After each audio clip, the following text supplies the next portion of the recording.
look at the way that the net has developed and its impact on people psychologically and collectively, in some ways it conforms to paradigms of imaginative experience that we've had in the past. I mean, it's not without accident that when that movie, The Matrix, came out, which seemed in many ways to presage or crystallize a lot of thinking about the virtual world, that people immediately referenced Gnosticism and said, this is in many ways a kind of Gnostic view. It was kind of, very much a forward to the past view about what these technologies are. And I think there's some truth in that. People have always had an ulterior and imaginative life. Sometimes it's been collective. You can argue that various forms of religious experience, in some ways have an affinity with what people are doing when they engage with the World Wide Web through the internet. That many myriads of people are engaging in a world that is not immediately apprehensible to the senses, but can only be accessed through this specialized set of devices, much as you might say that the religious experience can only be accessed through a specific set of rituals and through the interposition of certain kinds of kind of technological efficiency, if you like. So, maybe there is something going on here, that this is just another evolution of things humans have been doing for a long while.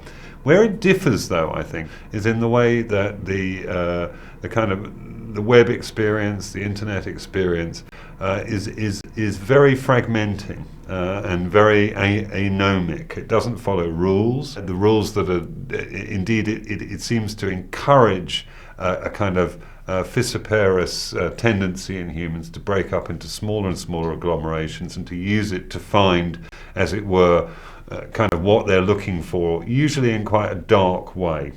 And the other kind of pivotal experience for me around all of this virtual technology was actually a report I did for Philips, the electronics company, way back in the 1980s. And at that time they were looking at the very, very early computer games and video games and asked me as a writer, maybe the late 80s, I guess, to look at what I thought these games might be like. And again, I'm not saying I'm making great claims for my prescience, but what I did realize was that these were not going to be narrative mediums in the way that we commonly understood them. They were going to be narrative mediums, they were going to be games, and they were going to demand of the player that the player advance themselves incrementally using various forms of incentive. And my hunch at that point, which does seem to have been confirmed, is that the most popular forms of these games would be determined by sex and violence. Well, sex is less successful, it seems to me, because of the current resources of virtuality. But violence, of course, has been extraordinarily successful, and in a way, the dominance of the first-person shooter game in the video games market seems to me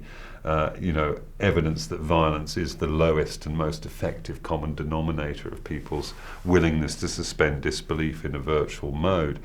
In the realm of the social, one could argue that social media represent the sexual arm of this. That they are replete with an idea that is implicit in romanticism, actually, in romantic thinking, which is that there are a myriad of possible encounters out there, of which one is optimal, one is mandated for all space and all time. And in a way, the kind of social media plays to people's romantic yearnings at a very, very strong level, and it animates them to continually re-engage with it on the promise, on a rather licentious promise, but with a rather romantic payoff. And I think that that's why it has such a kind of insidious and overpowering impact, particularly on young people's minds in that way.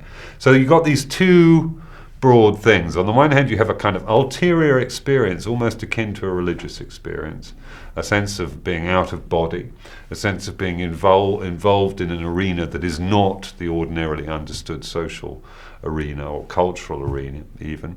Then you have the fissiparous, the fragmenting tendency, the way in which you don't have to be a part of a collectivity. You seem to be, you almost think of the internet as a realm in which Crowley's maxim, do what thou wilt is the whole of the law, is kind of acted out in the way that everybody behaves. You're a paedophile, you're into sadomasochism, you're into bestiality, or, you're a kind of young conservative with rather sinister tendencies in some other direction. You're a fascist, you're a communist, you're this, you're an anarchist, you're a Buffy the Vampire Slayer fan, you're whatever you are.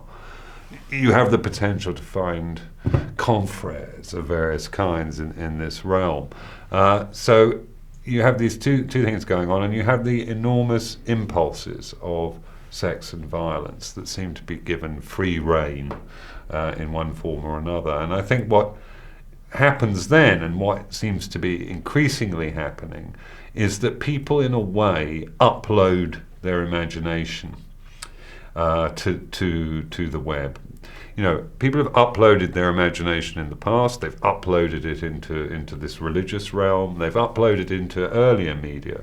I mean, you can, in some ways, you can see the same kinds of moral panics being acted out in relation to print media with the explosion of print technology in the late 19th century. You know, contemporary commentators at that time were saying some of the same kinds of things. Shop girls will kind of lose their morals because they read too many of these shilling novelettes, or you can certainly see it with cinema in the early 20th century.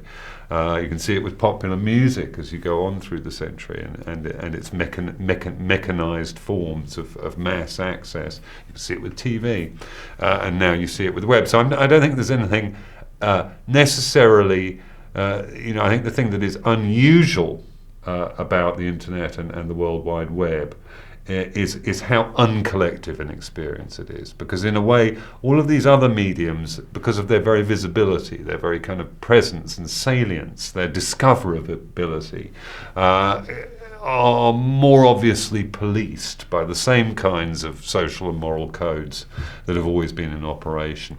Not true for the internet.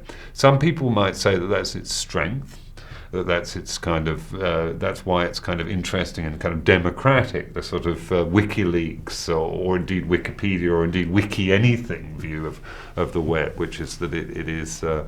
And other people may see it as more worrying, in the sense that as we have a generation who grow up in this environment, that it will, in a sense, undermine their ability to suspend disbelief in some of those more collective modes of imagining.